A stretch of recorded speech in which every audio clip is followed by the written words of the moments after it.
Yeah, hi. I'm back again, and that took a lot to say. This is part two of that message. I did a very bad thing. So today, I'm doing the part two. I um I then got married. It was beautiful, love, fine young man, fine girl, brand new life, everything on point. We had a fantastic marriage, honeymoon, blah, blah, blah, and life started. First year went.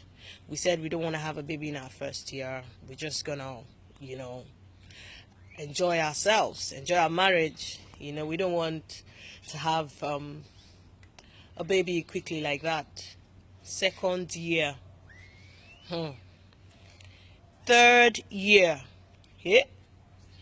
Now, when people greet me, you know how they'll greet you, then the next thing they'll just touch your tummy. How are you now? They're rubbing your stomach. So, when are we expecting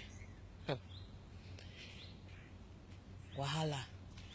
Now thought, okay, let me go and find out from the doctor what the problem was.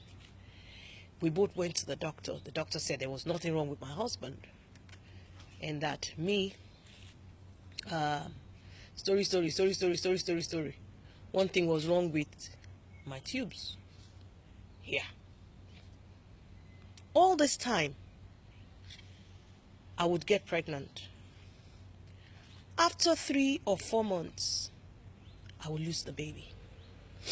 Hey, those were exactly the times that I used to do those abortions. So my system, I don't know how to explain it, could not hold a child. Everybody was praying. But you can imagine how I was feeling. I was saying to God, hey God, this thing, nobody must know. I'm the cause of this. Can you imagine you have a problem? Everybody is praying for you. But at the back of your mind, the guilt, the shame, the things you've done in your past, it's like they have come to haunt you in your future. I was scared. I was ashamed. I felt guilty. The height of it came one day.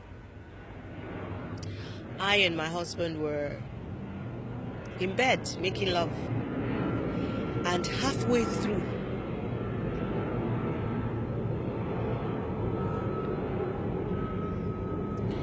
he broke down and he started sobbing. I want you to try and figure this out. You both are making love. He breaks down and he starts weeping. And I said, baby, what is it? And he said, he feels like he's a failure. He's unable to give us a child. Yeah. How was I to tell him that it's not you? I'm the cause of this thing. So that day, I cried too. But we were crying for different reasons. And I went to God. I said, God, if this is punishment for what I have done, it is just. And I cannot fault you. But your word says that there is mercy with you. God, please have mercy on me. Don't let this thing hamper my future. My mother-in-law called us and she sent us this, they call it Billings method, where you count your periods and things like that. How am I going to count period that is not regular? Today I'm pregnant, tomorrow the belly don't fall. 1 month, 2 months. So I took that chart that they gave us. I remember I sat on the edge of my bathtub and I said to God, You are creator God. They say the lifespan of a man's sperm is XYZ number of hours or days. But I believe, I just want that to pass. I believe that you, God,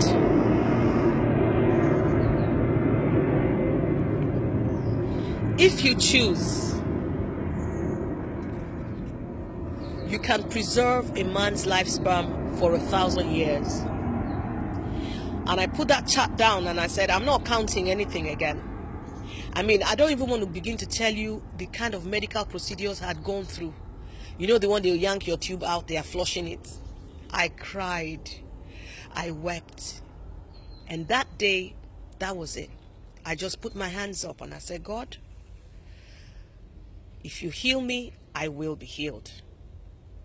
And if you save me, I will be saved. And I forgot about it.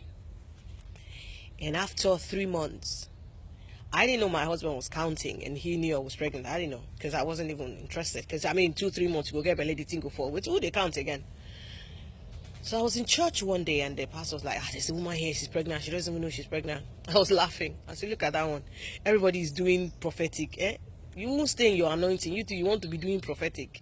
Please get on with the message and let us hear word. I didn't know that it was me. All my skirts were not fitting. I thought it was just that I was getting fat. Anyway, we now went to the doctors because I was feeling unwell. And my doctor, over 20 years, a specialist gynecologist, said to me, Toyin, you're pregnant. And I said to him, I'm not pregnant. This is me, believing God, praying. People are praying with me and I'm arguing with my doctor. I'm telling him I'm not pregnant. I mean, can you imagine what God was dealing with? Unbelief, all kind of nonsense. I said, I'm not pregnant. He said, okay, if he's a doctor, if I'm the doctor, we will see. I should go and do a scan. So I went to do a scan and I saw the baby.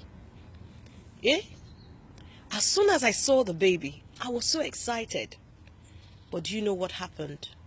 As soon as I stepped out of that hospital, bang, I started bleeding. I started having severe cramps, like it was tugging like this. I was bleeding. And that day there was a praise, there was a service, a special wedding. I was officiating as a music minister. And I went and I had to buy sanitary towel because I was bleeding. I was devastated. I was crying. Not again, not again. And I called my husband. I said, listen, yes, I saw the baby, but I started bleeding. And he said to me, oh, really? So do you want to sing or you don't want to sing? I thought, hang on. I just told you something. Aren't you going to hold me or tell me? He said, listen, God has done it. Are you going to believe God? Or are you going to believe the signs you're seeing? I felt it was one of the coldest things ever. So he walked out of the room and he said to me, if you're ready to believe God and you want to sing, you can come out. It was the wedding of